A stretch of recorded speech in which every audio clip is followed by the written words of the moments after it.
we did get to watch a couple videos. Jolene and I watched them. Outside, she looks like she's maybe getting a little bit by the first as well. Inside, she was quite a bit tighter, it looked like. And I don't know if you made an adjustment there or she made the adjustment just because it feels more trappy. The second... She was getting kind of long, deep back down the pin. Yeah. So we're gonna work on a few things, but I kind of, in general, a lot of times when I see one that gets deep back down the pin, my rider's late asking for the turn. And let me rephrase that. Maybe not late asking for the turn, but they're not following through with the commitment in the turn. Okay. I think it could be my timing. If I'm off and I start to sit too early, she listens, and then she's bringing that rib and that shoulder in on me, and I'm having to lift her back out at the last minute, and she's taking another step off. One of the things we can work on, if we feel like when we sit, our horse starts the turn, we need to separate rate and commitment to the turn. Okay. Because there's times that, like obviously outside, you need to rate earlier than you would inside. So when you ask that horse to stop, if you stay square, that horse should gather, slow down, and stay up under you, but not drop into the turn just because you sat down. Does that make sense? Yes.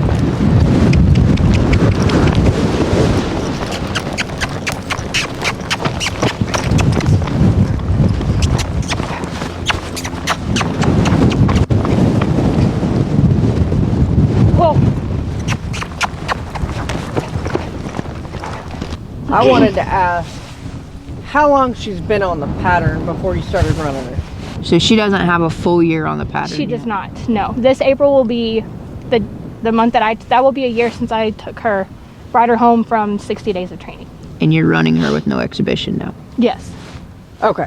So that's a pretty short timeline. Yeah, like that's probably at least half of your inconsistency. And one thing I see right now just sitting here and when you're riding around, like your reins are good to run, but I don't know, Joy may disagree with me, but I feel like, especially if one's wanting to get a little strong and your slow work, I would have longer reins so I can go from loose rein, means it's okay to go, and make it real black and white, either loose rein or I'm asking you for something, and not have that constant contact with riding around.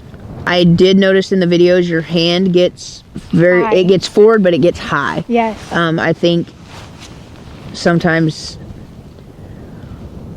quieter hands, well, I think majority of the time quieter hands is a good thing, because I think there's a lot of confusion there. And if you have a horse that's light in the face or has a lot of feel and you're doing a lot of stuff with your hand, they're not sure, go, stop, what, like that line of communication just isn't as clean and crisp as we want it. So I think if you can bring your hand down and quiet it a little, that would be helpful.